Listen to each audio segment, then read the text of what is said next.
everyone, this is your host Faye, and welcome back to the third episode of Metalhead's podcast. Today I have a very special guest joining me who has been talking about her experiences of growing up during the new wave of British heavy metal, and she's special because without her, I would not exist. That's right, it's my mum.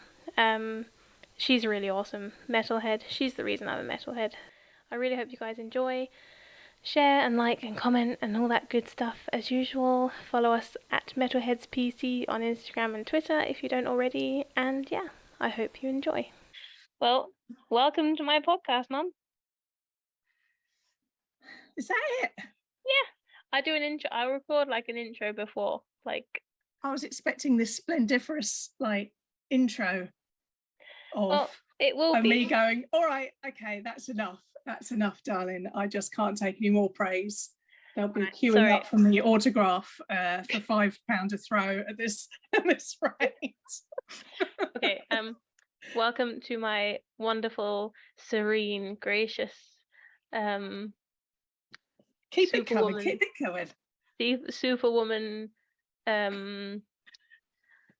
I think you forgot beautiful. Beautiful, stunningly beautiful. Anything else you want me to add? Intelligent. With impeccable taste in music. Impeccable taste. Now we're describing me.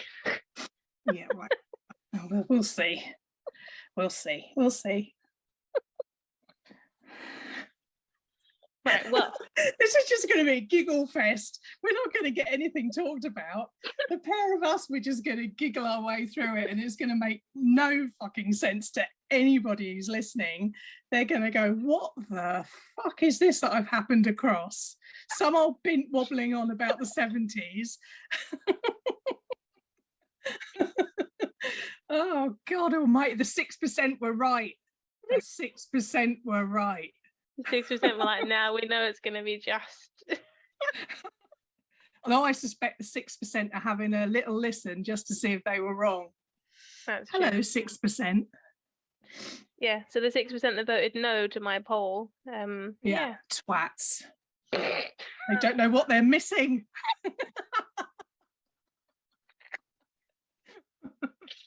Or maybe they do. Maybe they're the wisest people we've ever come across.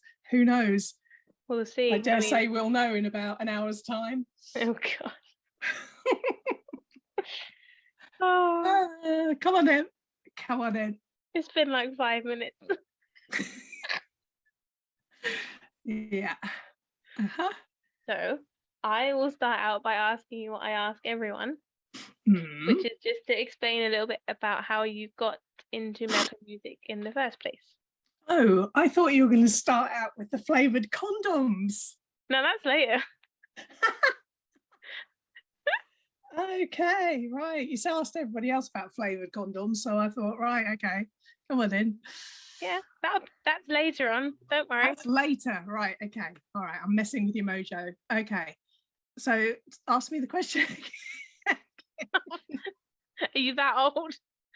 Oh yeah, but the good thing about being over 50, right? You know yourself, you know other people, you know the trends that go up and down like a tart Snickers, and you just sit there and watch it happen. So anyway, so yes, I am old, but that's okay. It's all good. Why are you cringing? Why have you got your head in your hands? How long have we been going? About 3 minutes. Oh God, wait till I get on about cheese. Oh God, no, I've not added that in the list for you because I know how you feel about cheese. You know what? Hang on, there's Defra and there's Daz and there's the other fella. Jimmy. I do know his name's Jimmy. I'm just finding him out because I hope he's listening. You know. I'll make them listen. Don't worry. Anyway. Yeah, so anyway, the fellow who doesn't like cheese, and he's got a point, by the way, seeing as cheese has got rennet in it, which is the stomach bile of a calf, which is why some cheeses smell like vomit. Oh, don't encourage him.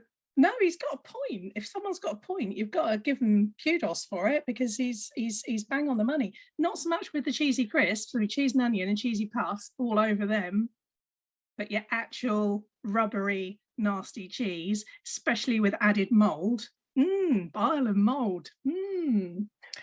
Yum.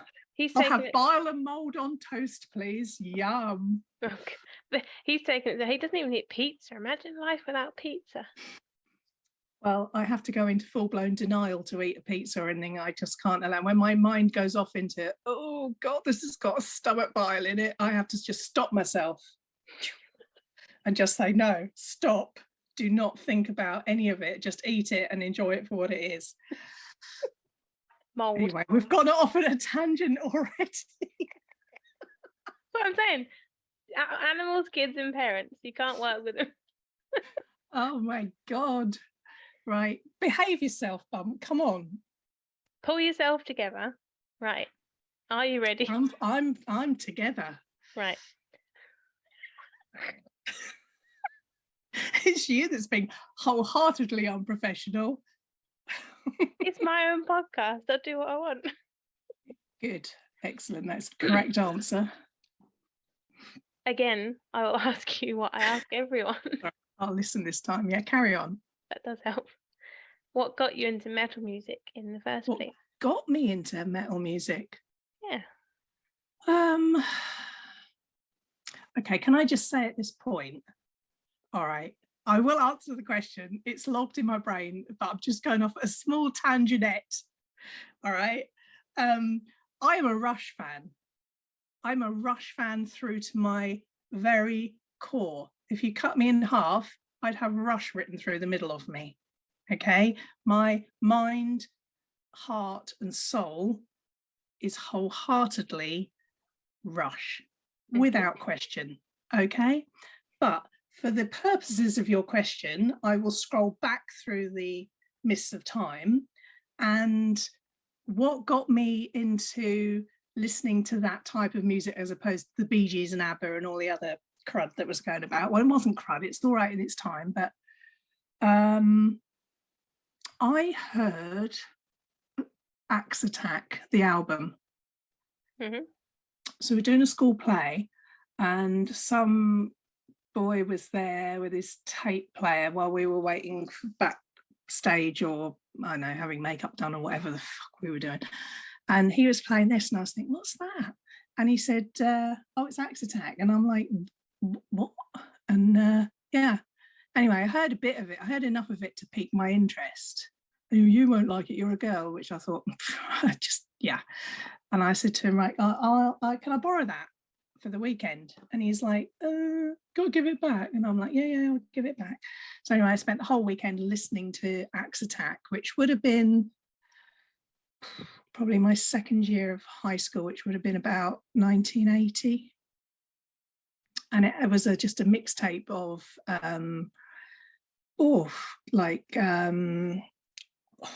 Rainbow, Judas Priest, Scorpions, AC/DC, Girls' School, UFO, White Snake, you know, all of those sort of Iron Maiden when Paul Di'Anno was in it, and then Bringing Out the Rear, oh my God, Bomber by Motorhead. And I just heard Bomber by Motorhead and thought, oh yes, now hang on a minute. So it was different from when I first heard Rush. When I first heard Rush, it was like a religious, spiritual experience, and like a light just illuminated every part of me. With listening to Motorhead, it was different. It was like, you know how dogs sort of sleep kind of flat, and then if they hear a noise, they kind of open an eye and their ear cocks up, and it's like, what's that? They can't be asked to move, but just you know, register an interest. Yeah, there was a dark creature in me that just thought, hang on a minute, this is speaking my language, and what is this? And so after listening to Axe Attack, which gave me a lot to listen to, in terms of, I've gone from nothing to all of these different bands, And I just thought, oh, hello, this is something that I need to follow up on. And so yeah, that was the first time that because I gave that tape back very reluctantly, because I didn't have a tape player, I didn't have a record player, I just had the radio, and the radio was just, I mean, the heaviest thing you got on radio in the 70s was probably Queen Mm. or Status Quo at a Push or Ram Jam, Black Betty. But even then, when you heard something like that, I mean, I'd heard of like Deep Purple, I'd heard of Black Sabbath, and I'd heard of Led Zeppelin and those types of bands. And yes, not that they were, but I never heard them on the sort of radio that I was listening to when I was less than 10 years old. So to suddenly get handed this tape and suddenly listening to the likes of all of those bands I just mentioned, it was like, wow, what is this treasure trove that I've just happened upon? And from there, I just had to, and bear in mind that, okay, we had no internet, we had no phones, I didn't know anybody else who liked rock music or metal music, as it was developing into back in the late 70s. Yeah, I was on my own trying to research. I mean, I was the only girl in the school that liked it, and that was the whole way through my whole high school years. So I was literally on my own trying to find out info and, just trying to build upon this platform of, and then my first album I got, I think must have been birthday or Christmas that same year, was No Sleep Till Hammersmith.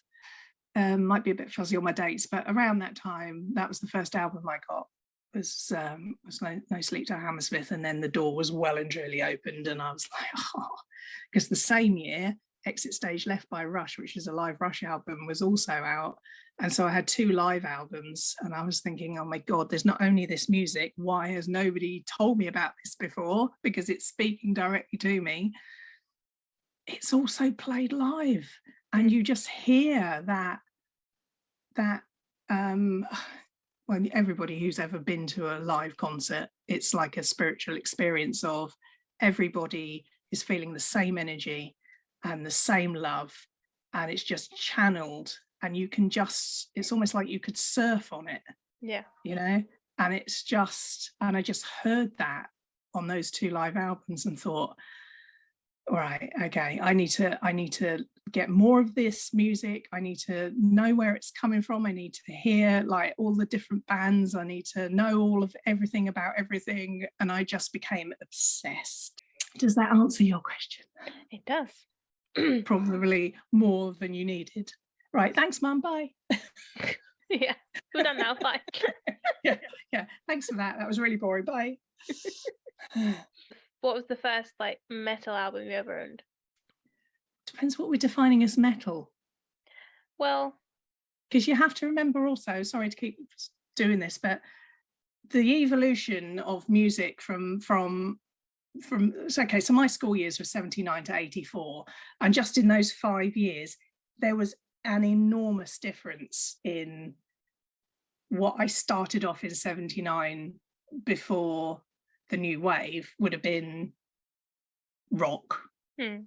Everybody, if you liked rock, then that's where there was prog rock and there was punk rock, but we never even added rock onto prog or punk. It was just rock. If you liked rock, you liked those what are now termed classic bands.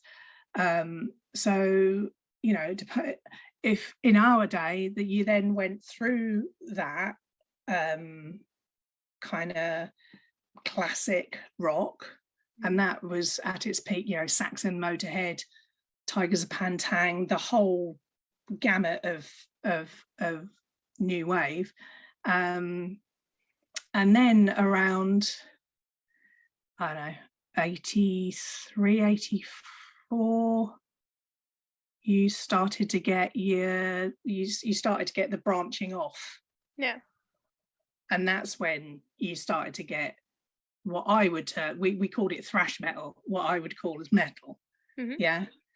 So the first thing I heard was Metallica, Ride the Lightning. Actually, it was Fight Fire with Fire, and I just lost my shit. because it was just like, it was so angry, and it was just so doing what I needed to do. And it was such a relief to have music that wasn't like bluebirds and rainbows. And I mean, I don't mind a rainbow, don't get me wrong. I mean, Rainbow, Ronnie James Dio with all his fantasy stuff, and Rush's early stuff is fantasy. I don't mind any of that. That's speaking my language as well. But this spoke to my anger. This spoke to my part that hates fucking musicals. And yet we were living in a musicals world where let's just forget about anything that's dark, anything that's gloomy, stiff upper lip and keep a smile painted on. No, and for those bedroom dwellers that were just sitting there thinking, I fucking hate the world and I've got no place in it, along comes Metallica. So there was a little I read a review in the local paper of some band that was on locally. Unfortunately, all the big bands came to us locally, and it was great. I mean, I've seen so many bands live. I've been so fortunate to see a lot of the classic rock bands. And there was a review in there, and the chappie who did the review was that did a 2-hour radio show on the local radio on a Wednesday night called the Headbangers Ball. I thought, that sounds interesting in my quest for more of this excellent stuff that was talking to me. So yeah, I just tuned into that, and I was like, oh my God, and he played the Rods and he played Metallica, and yeah, I mean, it took me on a journey. It's how I met your dad. So you wouldn't be here without the Headbangers Ball. I'm very grateful. So in terms of metal, as in what we back in the day would have called thrash metal, definitely Metallica, closely followed by things like all that Bay Area stuff like Exodus and Death Angel. Loved a bit of Death Angel.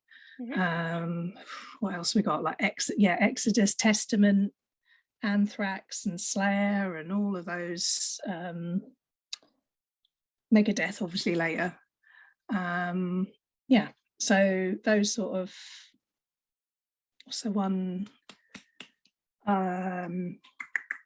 you just interviewed, the fact, Possessed, all that kind of stuff. Sort of 84-ish, 4. And that was actually doing, I think, when I was listening to your podcast on catharsis, and you said, or I think it was Jimmy probably said something about it, the music does what you're feeling for you. Yeah. So you don't have to go out and sort of bludgeon everybody. Yeah. Even though you're feeling like it, you could just whack a record on and you just sit there banging your head and your neck, getting neck ache, and just thinking, yes, this is the energy that I've always needed. I've always needed this something. It's almost like I'd been waiting, sitting up, looking at my watch, going, and here it is. Yeah. Thank fuck for that. It's arrived. Yeah. And so that's probably. I mean, Venom, if you're talking about that was, Venom were out very early, like Celtic Frost and Bathory, them sort of like really original sort of stuff. And I can remember, so we were allowed to take music into school because our music teacher didn't really teach us music. He just said, bring your music in, you bring your different styles of music into play and we'll talk about that. And it was like, and of course, the rebel in me was like, oh, right, okay. In amongst your Wham and your Duran Duran and your all of that new romantic stuff, which just left me cold. I thought, right, okay. Well, first of all, I bought in Run to the Hills by Iron Maiden, which I considered to be quite lightweight, really, sort of gallopy music, as it is. And and then I thought, all right. Then I'm going to take out, is it a black metal by Venom? Yeah. And I took that in. And he took one look at the cover and said he didn't think it was appropriate. And so I just thought, okay, all right. And here and there it begun, really, Mm. And I just thought, oh, so you're not going to listen to it then? So I've got to sit and listen to their shit, but you're not going to put this on. But I mean, to be honest, now I'm 54. I did do it. It was teenage rebel kind of. I knew he wouldn't. But I just wanted to get a reaction like you do when you're a teenager. So, like I say, you had your mainstream rock, and then it started branching off into different genres and subgenres, and to the point where probably by the time I had you in 92, I'd kind of lost track of all of the different split offs. And it's even worse today. Yeah, like there's everything is today. sub genres. It's insane. I mean, usually if I listen to anything, I can find at least one band or one music that I just think, okay, no, I get that. I like, I get it. I get why they've taken this branch off. Yeah. I get it, but a lot of it is just doing it for the sake of doing it. Like when we got to the thrash metal branch, the kind of opposite branch was your fluffy kind of poodle perm rock, your Bon Jovis and your Europes and your, that kind of fluffy, talentless bollocks. Motley Crue, that sort of thing. Yeah. I mean, but having said that, there might be the odd Motley Crue song, there might be the odd Europe song, there might be the odd, I'm trying to think of those bands your dad liked, Poison and Nelson. But yeah, so yeah, I mean, that's how I evolved into listening to in a parallel process, obviously with Rush, which was a mega sort of steep curve, because I just binged it all and kept re-binging it, and here I am at 54 and it's still I'm still binging it. So but yeah, but Fight Fire with Fire from Ride the Lightning was revelatory. To an angry spitting ball of fire like I was in my teenage years. Yeah, I can imagine. But what was it like, firstly being a sort of metalhead back then when it was kind of coming out, and also being a girl? Oh my god, you're a girl. Ooh, girl in amongst the world. Yeah. I didn't really give it much thought. I was in such tunnel vision of, oh my god, I found my thing, I need to find out more about it. And like I said, there's no internet or anything like that. I mean, I discovered Kerrang magazine probably maybe a year or so into my trying to find out more about it, but I was so tunnel vision about, okay, I need this. This wasn't a, oh yeah, that's quite nice to put on in the background. No, this is, I need to find out more. I need to know who the people are. I need to know who the guitarists are. I need to know who the bassists are and the drummers, and what's their inspiration for the lyrics and the artwork. And I just, just really obsessive. And but I think, and I don't think enough credit's given to Girls' School. I really don't. Historically, we bang on about Motorhead and Saxon and Tigers Pantang and Angel Witch and all of it. I mean, I could probably, without even thinking about it, name about 40 groups from that time, one of which was Girls' School, and they were groundbreaking in that they had such a fuck you attitude, and they looked so cool. The aesthetic, and like Lindsay, you were talking the other day to Lindsay, and she was talking about aesthetic, more of a kind of a dark, like a gothic, more aesthetic. But Girls' School just looked like female Hell's Angels, and I just thought, oh yes, yes. And they took no shit, and they just slotted right in, like, okay, well, what the blokes can do, we can do, and if you're going to tell us otherwise, we'll just tell you to fuck off, and or fuck off and die, as it was then. And so I never really ever, this is a new thing, kind of looking at things through with labels, like looking through its sexist eyes, or looking through all of this, that and the other, and you're apply, it's a very Gen Z thing, isn't it, to apply modern standards and looking through modern eyes, and then looking at back in time, but you can't apply the modern standards to the context of the time. It just was what it was. I mean, all of the metal songs, or not all of them, but a lot of them were just shagging and, you know, your bird and what her body looked like and getting pissed, and it is what it is, you know. And I mean, you just got to listen to Whitesnake and you know. But we never saw it as sexual objectification or sexism or anything like that. I just happen to like music that most blokes like. Well, that's okay. I mean, try being a female Rush fan. It's still a joke to this day that there's about 47 of us globally. You know, so that's fine. I always got on better with blokes than I did women anyway, so that was absolutely fine for me. I mean, at school, like I said, I was the only, they used to call us greebos and greasers and that, and it's just water for ducks back, really, because you know that you've got such good music in your life that you just kind of, there's almost a looking down your nose at these poor souls that haven't discovered it and would never get it. You know, it's like, okay, oh, you with your choose life Frankie Goes to Hollywood shirt on is having a go at me. Yeah, carry on, love. Oh, I know it. Like, it's like modern day. Like, I get so much shit for being a female, and it's like, really? or you get spoken down to, like, oh, well done, you like metal. Like, it's that kind of attitude, Oh, like, pat oh, on the head. aren't Oh, you well good? done. Oh, a woman who's actually seeing the light. Oh, well Exactly. done. And it's just so patronizing, and I just wondered if it was like that, like, for you when you were younger, but like No, it it sounds so never much really. simpler and nicer. Well, life was simpler and nicer. I mean, it's not a very trendy thing to say, but it was. You know, we didn't have those sort of labels, and you know, you're not breathing if you haven't got a label nowadays. Yeah, Do you know what that's I true. mean? It's bollocks. You just liked rock music. You just got it. You either get it or you don't get it.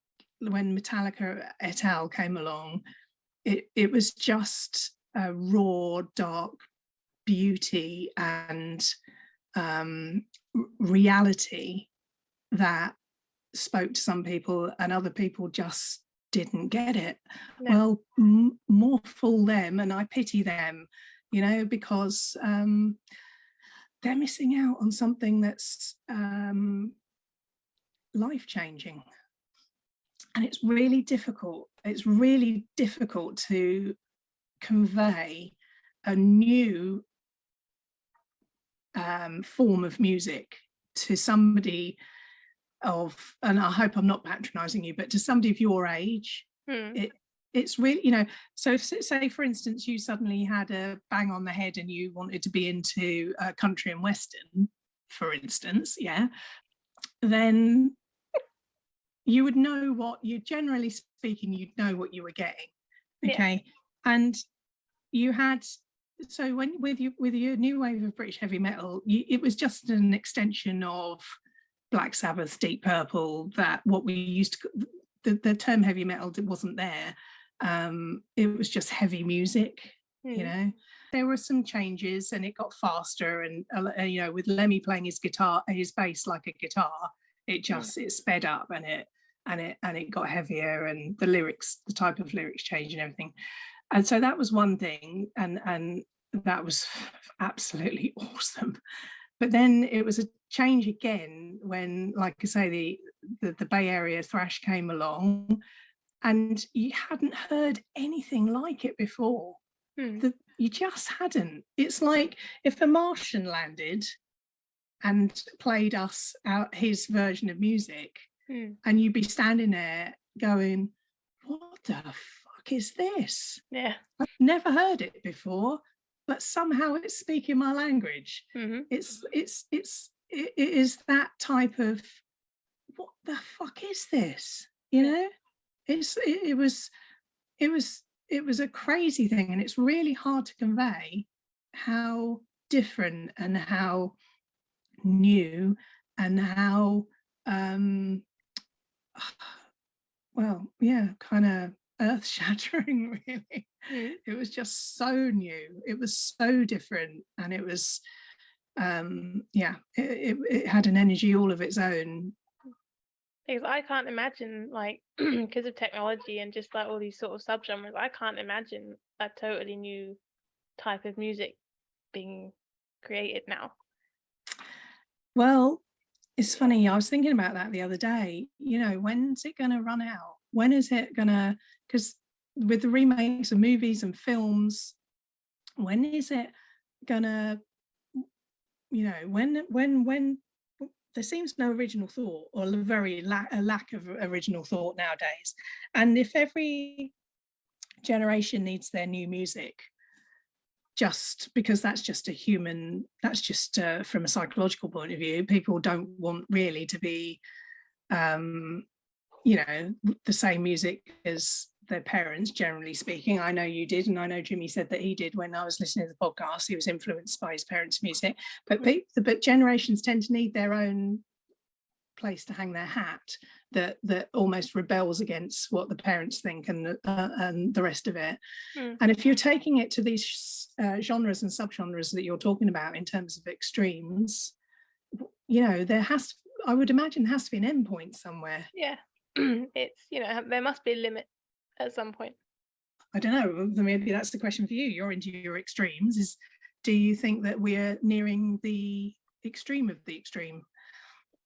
Oh, I mean, some bands I would say yes. Some bands just like they do it just for doing it, like you mentioned earlier. They just sort of, it's not even music, it's just like noise, and they're just doing it just to try and push themselves to see how low can I growl, how fast can I play these drums. So there are a few bands that I'm just like, just why is this happening?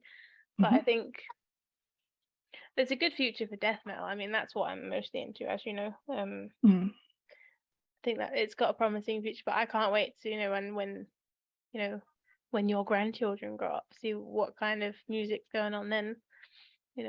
Whether it's just the same recycled shit from my childhood, or whether they've found some completely new thing. It's gonna be quite interesting. It'll be interesting. They'll be Rush fans if they want to be in the will. I'll tell them that. Your grandmother says. Pin back your lugs, son, and listen to this. And if you don't absorb every note of it, you're out of the will. I mean, they're pretty well educated so far. They hear a lot of the stuff I'd have to listen to for like interviews and stuff. So, they have a little. Yeah, you had a good education as well from that point of view. Well, yeah, I can remember. Have you watched the film The Dam Busters? No, I have not. Okay, with the bouncing bombs. Okay, so they kind of they flew the Lancasters so low, and they had the beams of light, and where the beams of light crossed was when they released the bouncing bomb to destroy the dams in Germany. And you, I can remember my friend first coming around to visit you when you were born. So it must have been, I don't know, maybe 4 or 5. Oh no, because I was in hospital for a week. So say about 2 weeks after you were born, and she came round, and I had you in the cross beams of the speakers, as it were, if you imagine the sound coming out, and I'd put you in your little carry cot right where those met. I can't remember. I know it wasn't Rush, but I had some metal on of some description, and you were right there. And she came in, she was horrified. She goes, "What are you doing to that child?" And I'm like, educating her. It's never too early. I'm the same. But then I can remember, it just makes me laugh. When your death metal mum, I can remember driving you around and having Metallica on, and this little voice from the back going, "Why does all your music have death in it?" Yes, I remember I did have a phase as a teenager, right? I think it was mostly because you go through that phase where you're trying to fit in with people. Of course. I mean, I guess it's quite natural, but I remember it and I'm thinking, oh, well, I better listen to this stuff that's like current and popular. I like some of it, but not. I did it mostly to try and fit in, and then I got to a certain point, and because I've heard your music, like whenever you were driving in the car, you'd play like Metallica or something, and then I just remember getting to a point thinking, oh, I'm not even going to fight it anymore. I actually quite enjoy this. Exactly. That other people at school listen to. Yeah. And I can remember having Slipknot on when in the background, I think must have been cooking dinner or something when you had one of your friends round. I think it must have been, I think it must have been Spit It Out, and you were like, Mum, as if to say, cringe, you're so embarrassing. And I'm like, oh my God. You know, either absorb it or go and play somewhere else.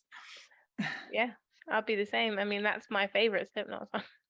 Yeah. Oh, Duality is pretty fine. That's a good one. But yeah, I mean, I did reach a point where I was like, you know, I'm not going to fight it anymore. I like this music, and I just that's you are. just Resistance the way is futile, my exactly. love. That is just the way I am, and fuck the lot of you and your stupid popular shit. Absolutely right. I mean, you know, you can't be brainwashed, you can't be bullied, so just find your own path and carry on down it. Exactly. Yeah, couldn't agree more. So now we've reached the point where I'm going to play that game with you. Condoms. The condom game. Yeah, I'm going to call it that from now on. Well, you've asked everybody. I mean, what am I, number 3? So I mean, you've started the ball rolling now, so well, it's that'll be last on my list. I have to build up to that. I have to build up the courage to ask my mother her opinion on that. Oh, we have had worse conversations than that. Oh, don't. I am aware of that. Oh, yes, we have. I'm actually cringing. Let's embarrass the teenager while queuing up at the post office for stamps. But yeah, just for context, what was I, 15, 16? Yeah, 14, Yeah, 15, 16. I was peak 15. Embarrassment cringe level. I was 15. Yeah. But yes. And we were in the post office queuing up for stamps. And did you ask me if I'd lost my virginity, or how did you even get onto that topic? Like, I didn't mention it. No, but I can remember the woman behind us wetting herself laughing. She was having a great fucking time. You cringing, like, oh my God, this is just like, beam me up, Scotty. I think you mentioned something like you were just talking about virginity, and then you looked at me and were like, have you lost yours? And I just wanted the world just to explode and kill me. That's all I remember. And that woman behind us, like you said, she was wetting herself, having a fantastic time, and I just wanted to die. She dined out on that conversation for years after that. And I mean, and that's just the kind of parent you are. Well, that's okay. You know, you have to be open about these things. Agreed, but not in public. Oh, piss off. It's all a bit of fun. What's the matter with you? You'll be doing it to yours as well. I bet you a pound of pitch of shit you will. I will not, because I know exactly how it feels. Oh, get on with you. We'll see. If you don't, I will. I was going to say, they're going to come home from yours and be like, Mom, she asked me. Oh, God. About next Listen time, to the Rush album or I embarrass you. Your choice, son. I'll be like, next time, just ignore her. She's a crazy old lady. Oh, yeah, because I do ignore being ignored so well. Right, so like I said, I need to warm up to that one. So all right, darling. All right, you hit me with your questions. Come on, I'm ready. Come on, let's do this. Right, I've picked them. I've tailored them. Hang on a minute. You know me like inside and out, so you'll have picked humdingers that you know I'm going to react to. Me? I know it.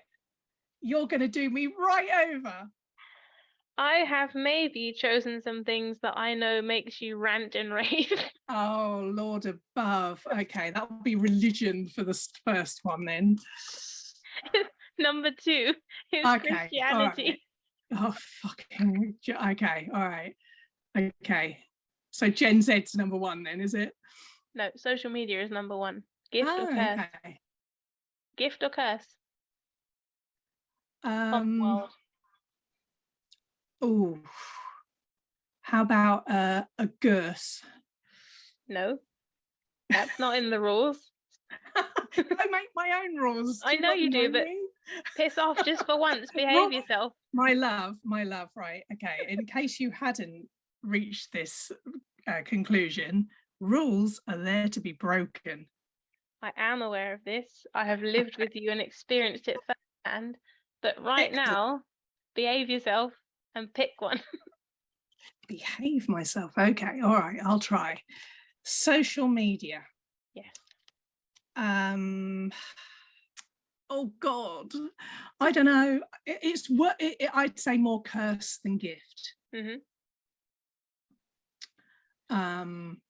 Because it's turned, like I say, the generation Gen Z, or maybe society as a whole, into people who have to be seen to be doing things and getting pictures of things. You know, you're not somebody if you haven't got a picture of you doing something.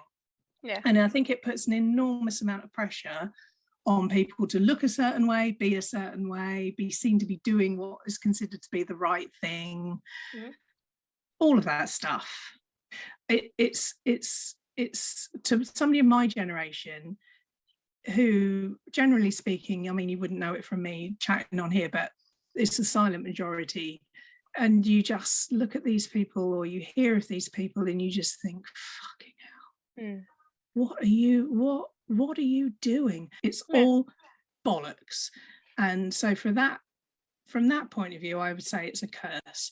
From the only good point I can see is, like, for you, like you said in the podcast about, I mean, last year was the pits for you, and you know you've found a way of, you know, expressing yourself and being yourself and finding people, like-minded people. So that's got to be a gift. Yeah. But so I think it's really difficult to I think, generally speaking, from my generation, I'd see it as a curse. But if it's used correctly and you find your tribe, I mean, that's got to be a gift. Does that answer your question, darling? So I'm guessing you're erring on the side of curse. Erring on the side of curse would be correct. Right. So number 2, as you know, as I have said, religion. I'm not just going to pick on the Christians. All right. Religion as a general concept, gift or curse? Well, now it's curious and interesting to me that you put it at number 2.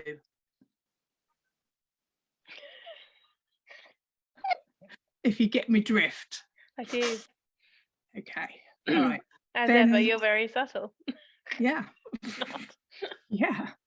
Right, well, we'll say curse for that one then, shall we? Well, I think curse just because it's the root of, I mean, it's, you know, if religion doesn't exist, let's count the number of wars that wouldn't have happened, the number of deaths that would not have occurred, the number of arguments, the number of bombs, the number of just horrific,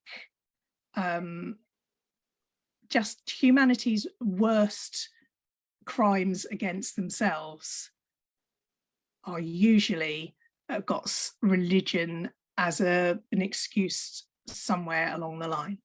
Yeah, but for me, it's like, I have no problem. I think there's a difference between like faith and religion. If people have a faith, then they just need something to like get them through the day, a god or whatever, just to help them through their hard times, or just, you know, whatever they need, that's fine. Yeah. Totally cool.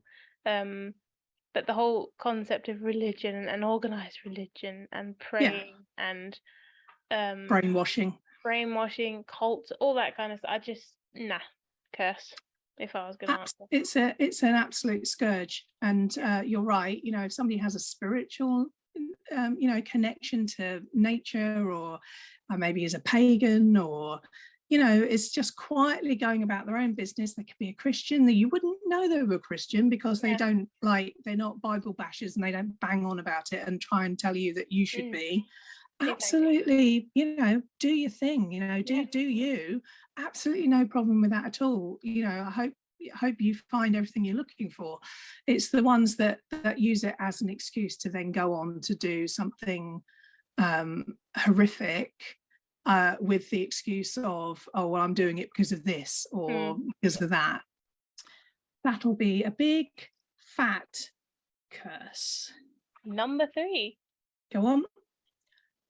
Cyclists. Oh.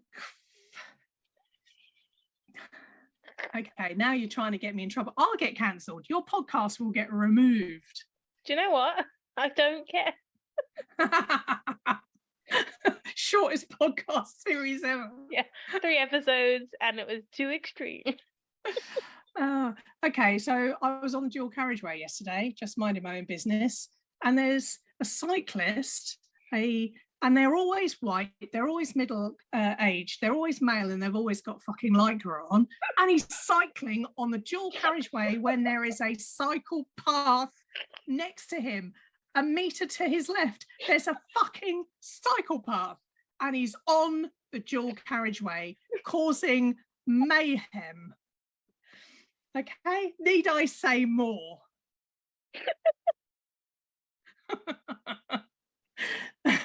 Oh, it's just now the internet can hear what I've had to grow up with every time we Well, drove past fucking this. hell. And they always go like double-breasted kind of like thing, you know? And you're just like, fuck off. What are you doing? It's a tiny little fucking country road, and you're just cycling along with all no care in the fucking world. Meanwhile, there's like 30 fucking vehicles behind you. You know, let's hope none of them have got a baby, like a woman about to have a baby on board, because you'd be fucked. Okay, there's no vehicle tax or anything like that. I've paid fucking tax to be on that road, and these tossers just, I know it's not road tax, I know it's vehicle tax, but you know, they just have a certain, a bit like Christians, and I'm talking about your organised Christians, your happy clappy lot, or the ones that knock on your front door. They just have this aura around them of, look at me, I'm saintly and good because I'm saving the planet. Well, yeah, no, you're not.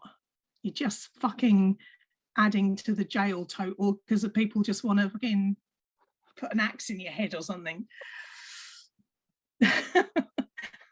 Anyway, that'll be cursed. I'm not liking the fact that you that you picked my most sensitive subjects. Can you not ask me about house plants? No, because you kill them. You're unable to keep a houseplant alive. Now then, you can't kill a plastic one, matey. All right then, number 4, houseplants. Okay, all right. I just hand them to the husband who has green fingers. Excellent. And if I'm in charge of them, plastico is the way to go. Gift or curse? Oh, I mean, anything green and naturally growing is an absolute gift. Mother Nature is. Yeah, so they're a gift, but when in your hands, they perish. They're still a gift. It's just that I turn them into a curse. Whether it's just me handling them, I don't know. You are the curse upon the plant. Yeah, exactly. I'm the curse. The houseplant remains a gift to the world. Right. I think I am the curse upon it. Right. Okay. All yeah. Right. Yes. And number 5. Condoms. Flavor condoms. I would just like to state that I do not want any anecdotes of any kind. Just a general answer would be great. We didn't have flavor condoms in my day. Thank fuck. You're all right. Just relax, okay? Just breathe. But the idea of them, the concept, like. I'm well aware of what they are, darling. I'm not. No, I know, but old. Like, gift or curse? I can't. I think, okay, they're probably, okay, let's just get this out of the way. They're a curse, but there might be a slight little chink in that from a woman's point of view, they sort the men from the boys. If somebody's offering, okay, keep it classy. If somebody's suggesting the use of a flavored condom, then you have had a sorting process gone on there. It's a boy, pat him on the head and say, oh yes, that's lovely, and walk away. Yeah. And the other gift might be, with any condom, said person who is obviously, you know, still thinking he's invented sex and look at me, oh my god, I'm so sophisticated, I've got such a sophisticated sex life, I'm using these flavored condoms. it also stops them in a Darwin Award style, stop them from adding to the gene pool. Yeah. So, generally speaking, curse, because it's only a boy that would think, oh, these are a good idea. I bet she's going to love this. No. Okay. All right. A real man would just not even contemplate. It would just go over their head as a concept. Yeah. So, yeah, no, and not thrice no. Yeah, it's a fair point though, because if anyone offers you one of those, you just know what kind of like maturity level they're at. Exactly. It's a filter. Yeah. So do not see it as a flavored condom, see it as a filter, not for what you're thinking, Missy, with your face on like that. Or wallpaper paste.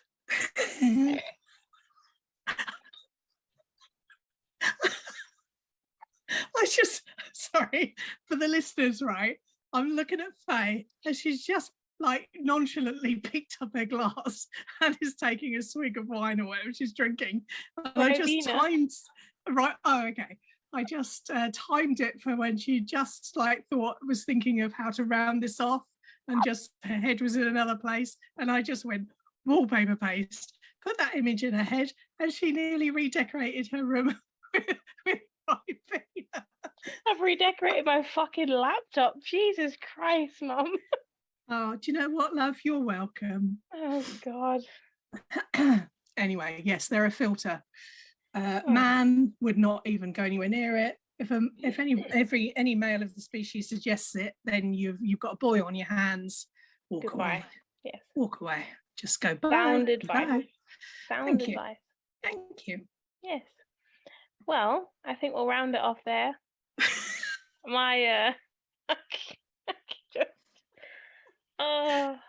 Hey, I tell you what, if your listeners, right, okay, they want me to do an agony aunt bit on a regular thing, or they would like more of Faye and her mum, or, now this is a good one, would like me to interview you and ask you some questions, then do let us know with one of your millennial style polls.